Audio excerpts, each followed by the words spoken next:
দুইটা সম্প্রতি ছোট ছোট নির্বাচন হয়েছে।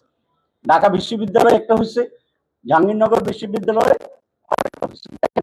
ঢাকা বিশ্ববিদ্যালয়ে রাত 3টা 4টা পর্যন্ত আমাদের টেনশনে ঘুম আসে না, কারণ ওইখান দিয়ে ধাক্কা মারে, ওইখান দিয়ে মিছিল করে, ওইখানে একটা অভিযোগ করে।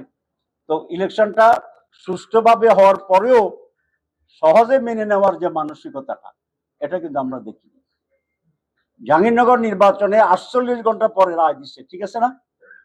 ভিসি কে পাওয়া যায় না, ডিজিএফআই কে ধরিয়ে আনতে হয়, আবার যে গুনবে তারে পাওয়া যায় না, কতক্ষণ পরে একজন অসুস্থ হয়ে যায়, আবার 3-4টা গুণে আবার বাড়িতে চলে যায়। এই যে একটা কাণ্ড কারখানা কারা করেছে? শিক্ষিত লোকেরাই করেছে। তাহলে দুইটা নির্বাচন আমাদেরকে এরকম একটি আশঙ্কা দেয় যে নির্বাচন সুষ্ঠু হওয়ার ক্ষেত্রে এখনো মন মানসিকতায় আমরাও তৈরি হতে পারি। এখন কোনো কারণে যদি জাতীয় নির্বাচন সুষ্ঠু না হয়, একই দিনে যদি আমি জুলাই 4-এর উপরে গণভোট করি, তাহলে সেটাও তো সুস্থ হবে না। সুস্থ যদি না হয়, তাহলে জুলাই 4 রিফর্মস এর যে ডিসিশনটা আমরা ঐক্যমত্য হয়েছি, সেটাও এখানে কার্যকর হবে।